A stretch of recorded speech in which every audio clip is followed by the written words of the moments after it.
Welcome to episode 2 of my patient/pain education series, where I help give you the rundown on what causes pain or perpetuates pain from coming back over and over again. So today we're going to talk about the effects of stress and pain. Now when I say stress, it doesn't mean you have to be stressed out from like a deadline at work. I'm talking about any stressor that fills your cup, which I'll go over the cup analogy in a second here. But before I dive in, I'm Dr. Israel, and as someone who treats muscle and joint pain for a living, my goal is to share a lot of tips that I give to my patients so you can learn more about pain and how to handle it. So let me start by going over the cup analogy.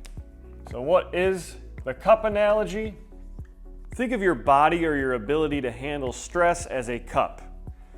So here's my cup here. Now things we do day to day start to fill that cup. And this is what I was talking about when it comes to stressors, not necessarily stress itself.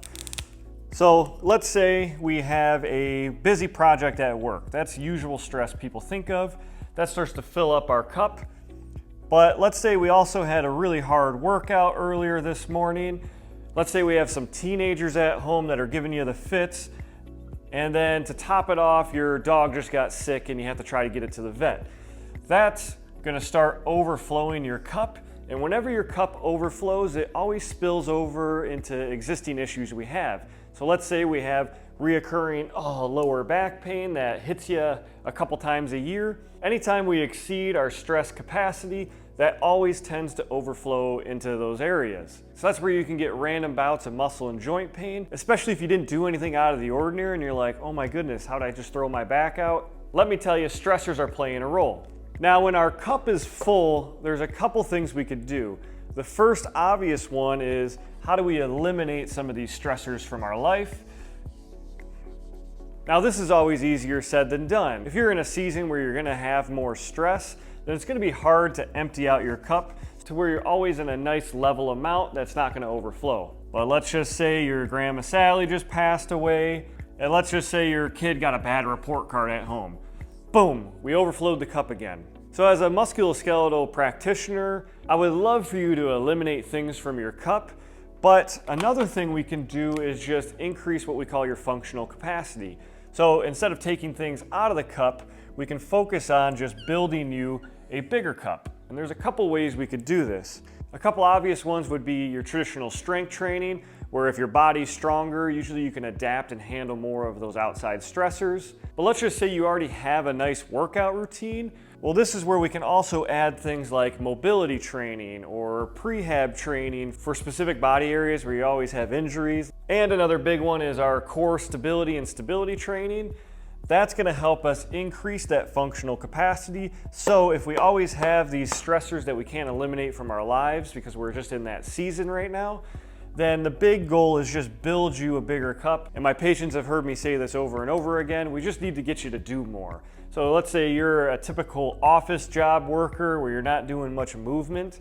This is where just adding simple movement routines to your day could go a long way on preventing these muscle and joint issues, especially if you're in that season of stress. Now, of course, the smart thing would be if you have things that cause stress, like a poor diet would be one, for instance, we want to try to eliminate those extra stressors while we build ourselves a bigger cup with functional capacity, and then that'll help prevent you from getting reoccurring injuries over and over again. Because the goal is not just to get over our current injury, it's to help prevent future injuries from happening, especially if you want to live an active lifestyle. Say you want to play some pickleball on the weekends, or you want to play some rounds of golf during the summer. Super important if you want to keep living that active lifestyle. We have to manage our stress. So hopefully this cup analogy helped make some sense. Again, you don't have to have stress from, let's say, work. Obviously that plays a huge role in filling your cup, but things like poor diet, no exercise strategy, sitting or being in prolonged positions, those add certain stressors.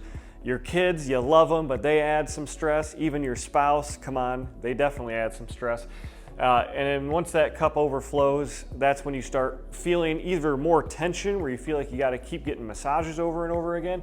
You're just stuck in that sympathetic tone, and we need to just build up that functional capacity, show you how to stimulate that parasympathetic nervous system through breathing exercises, and you're going to be good to go once we get you back down to your baseline. So if you know someone who's always tense, or they experience reoccurring injuries over and over again, send them this video so they can help understand why they keep getting that reoccurring issue, especially if they have a lot of stress and their cup is overflowing. And if you want to see more pain education videos, let me know in the comments below. This is stuff I do all day, every day, so of course I assume everybody already knows this stuff, but if you want to learn more about pain and how it's caused, or different types of causes, well, check out my previous video right here to see the 4 main causes of pain.